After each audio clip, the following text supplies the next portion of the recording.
अब आपको आपके पड़ोसी देश पाकिस्तान की गरीबी की नई कहानी बताते हैं।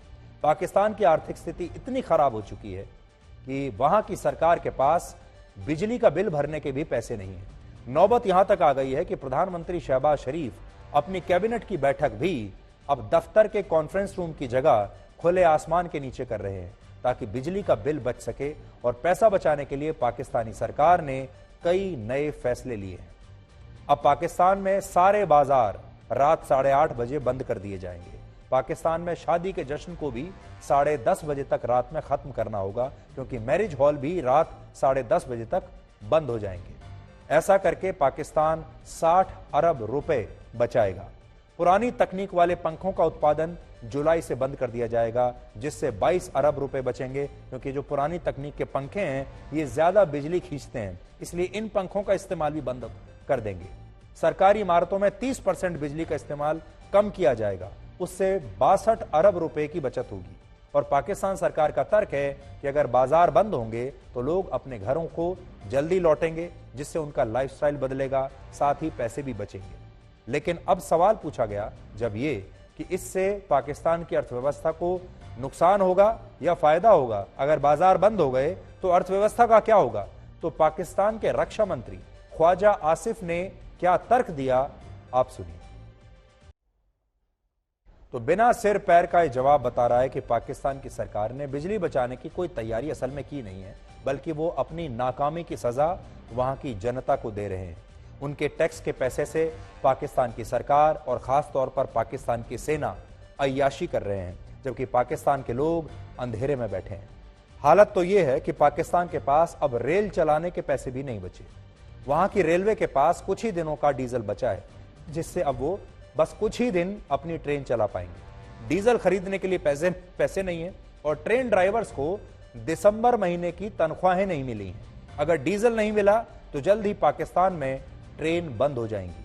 पाकिस्तान ने 14 करोड़ 90 लाख डॉलर खर्च करके चीन से ट्रेन की कुछ बोगियां मंगवाई थी, कुछ खरीदी थी बोगियां, लेकिन चीन ने ऐसी खराब क्वालिटी की बोगियां वहां पर भेजी कि जो वहां पर चल ही नहीं पा रही हैं।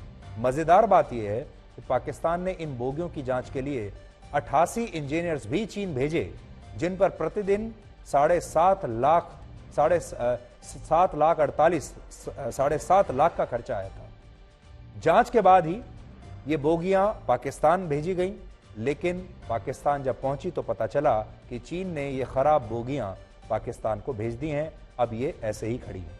इसका मतलब पाकिस्तान के जो इंजीनियर्स चीन गए, उन्होंने कोई जांच नहीं की, सिर्फ जनता के पैसे पर मौज मस्ती की और बिना कोई काम किए वापस लौट आए इन खराब बोगियों के साथ।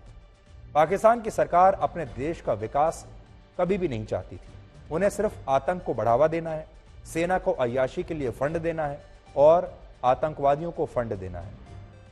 और आंकड़े इस दावे को सच साबित करते हैं।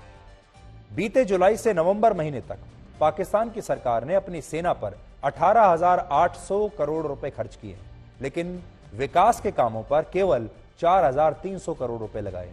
अगर पाकिस्तान की सरकार की प्राथमिकता विकास होती, जनता होती, तो विकास के कामों का बजट ज्यादा होता और सेना का बजट कम होता। इसलिए अब पाकिस्तान की जनता को खड़े हो जाना चाहिए, विद्रोह करना चाहिए अपने नेताओं के खिलाफ, अपनी सरकार के खिलाफ, अपने हक के लिए लड़ना चाहिए और अपनी सरकार से यह पूछना चाहिए कि वो देश के लिए टैक्स देते हैं या नहीं भी देते हैं।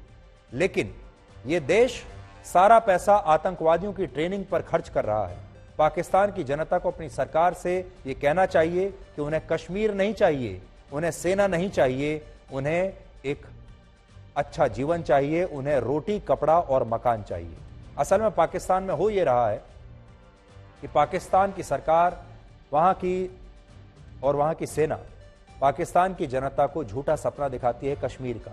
पाकिस्तान की जनता को डरा कर रखती है कि पाकिस्तान खतरे में है, चारों तरफ से खतरा मंडरा रहा है, इसलिए सेना को विस्तार चाहिए, सेना को नए नए हथियार चाहिए, सेना को पैसा चाहिए। और साथ ही आतंकवादियों के ट्रेनिंग कैंप्स भी चलते रहते हैं धर्म के नाम पर। तो धर्म के नाम पर भी पाकिस्तान की जनता को लूटा जा रहा है और सुरक्षा के नाम पर भी उनकी सेना लूट रही है।